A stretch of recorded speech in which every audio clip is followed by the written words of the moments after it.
Hi, my name's Lynn Perron from Just Women Live. And this is my podcast, and I'm interviewing this amazing woman called Jules Baker. I met her fairly recently, but her story is so powerful. It's so interesting. I just had to ask her some questions. So would you mind me talking to you about your three marriages? Thank you for inviting me. Great to have you here. So did you feel pressure to maintain a certain image? When I was married? Yeah.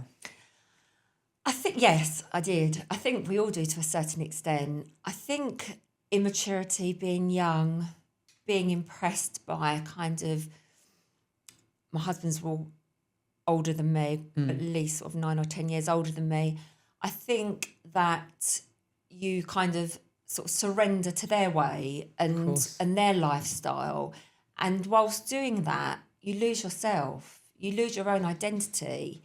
And years of that, being somebody else to keep somebody else happy, suddenly you realise that you're so far. I was so far from the Jules I was, the carefree teenager and 20-something-year-old woman who just loved life and was so vivacious. Yeah. You feel this huge pressure to be kind of, you know, this good wife, and I just wasn't being true to myself.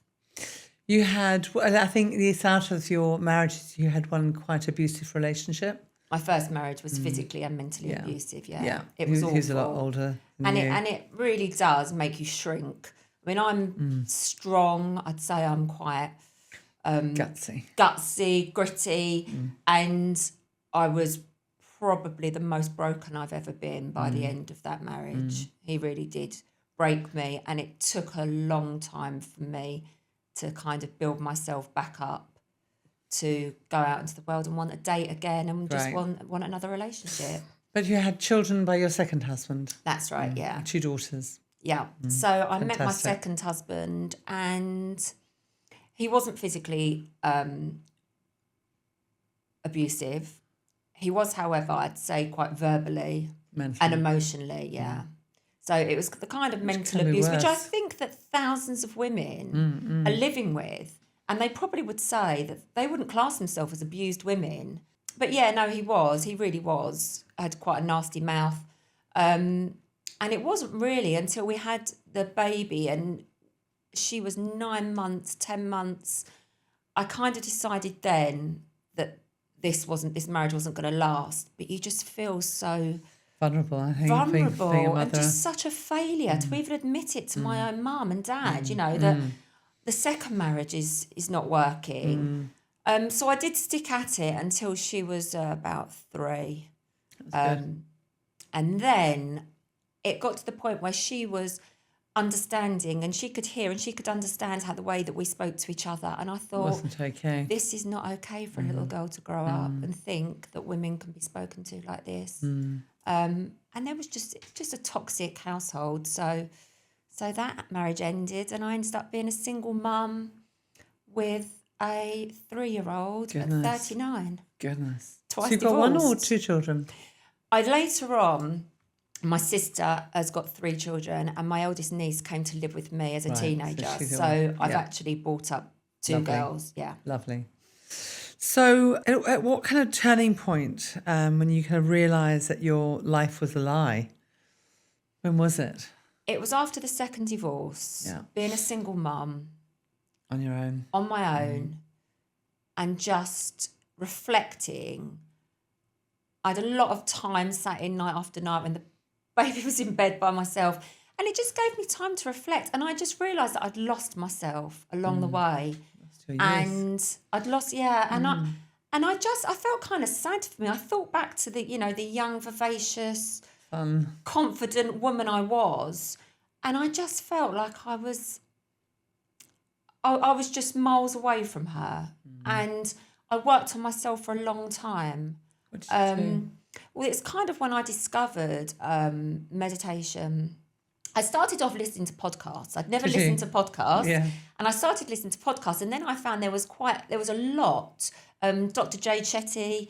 I was a lot of help out there. Yeah, a lot of help out there. And they kind of got a bit addictive. When you start listening to them, you just resonate so much Goodness, yes. with what other people say. And suddenly I just thought, these are really good for me. And every night I went to bed and sort of chose another podcast. And then they were talking about different things. It was we then went into lockdown, of course. So then we had lots of time by ourselves at home. Yeah. And I started just looking into other ways to live, rather than being the stressed single mum, the treat being the bottle of wine at the end of a really, stressful Definitely. day. Suddenly I thought, it doesn't have to be that way. Of course not. I can regulate myself. I can, the meditation, the breath work, the sound therapy I discovered during those times. Did you? Gosh.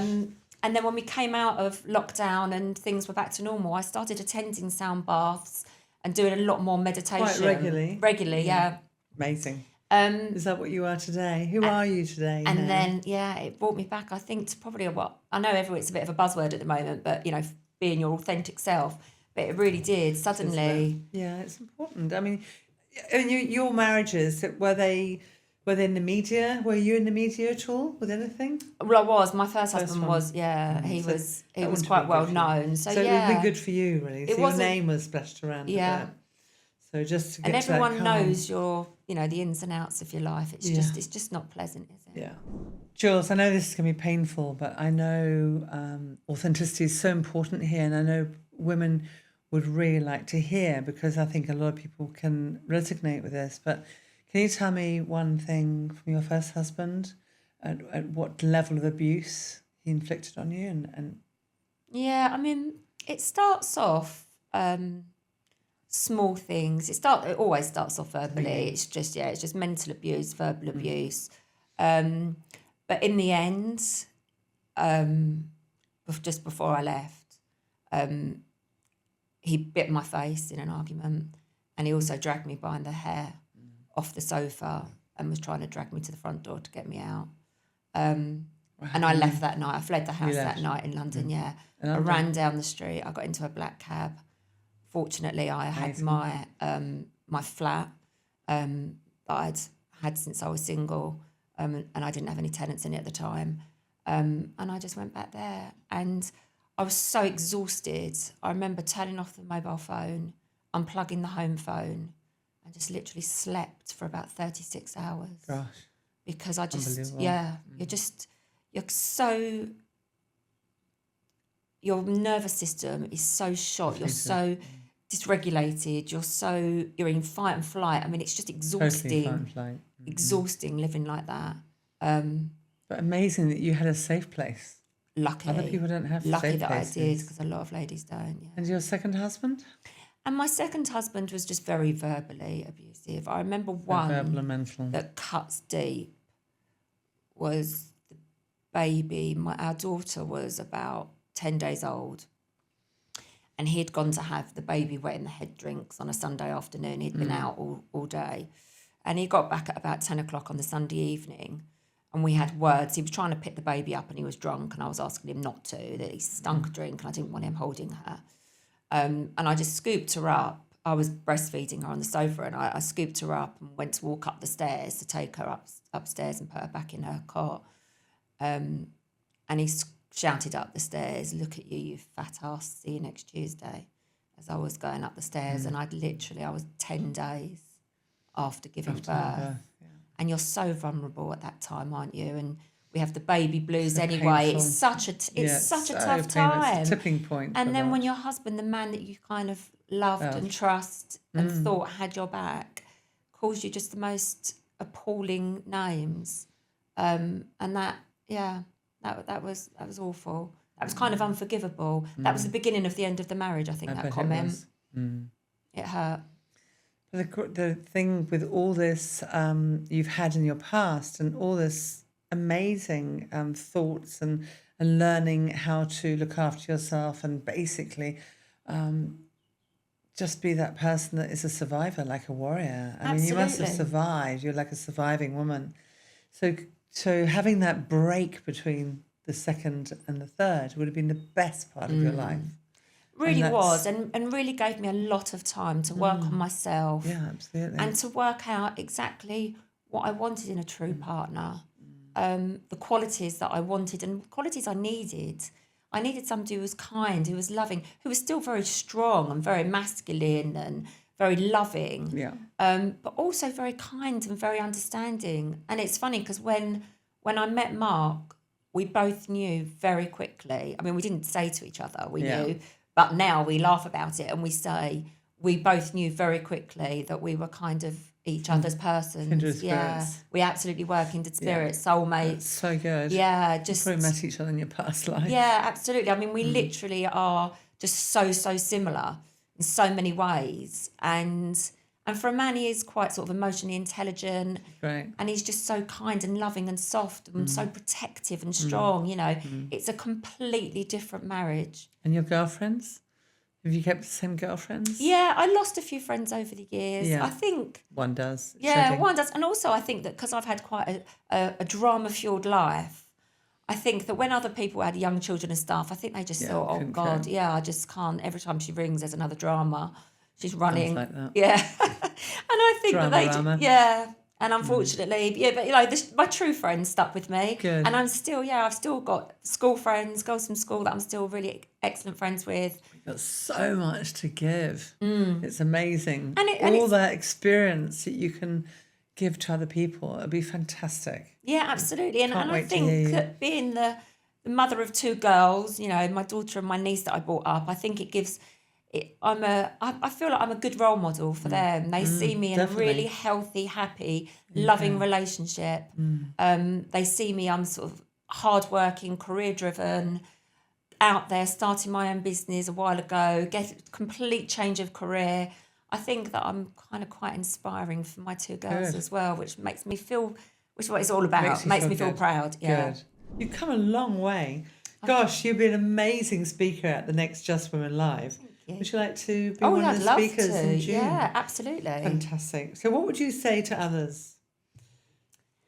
I'd now? say to others that I think that you need to find your authentic self and love yourself, because until you find yourself and really work on yourself and love yourself, and that doesn't mean a face pack and a bubble bath and a bottle of rosé. It means do some deep work. Look at yourself. Feel. Stop for a minute and just don't think, but feel. Is this really me? Am I living my true authentic life? Because I think it's not until you've dug down deep and discovered yourself, you can then really fall in love deeply with somebody else, which I now have. Which is I'm married, amazing. married Mark last August. And it's like a breath of fresh air. I feel, you know, I'm happy, he's happy. In turn, the children are happy. It's a happy household. That's fabulous. And yeah, I've had a complete career change from corporate to now I've completely moved into the holistic modalities. And yeah, great. I just feel like I've really, True authenticity. true authenticity has been met at last. Should be true grit. Thank you. You're amazing. Thank Absolutely you. fabulous. Really enjoyed seeing you and can't wait to hear you speak in June. And Lovely, I look forward to see it. you next week. Thank you.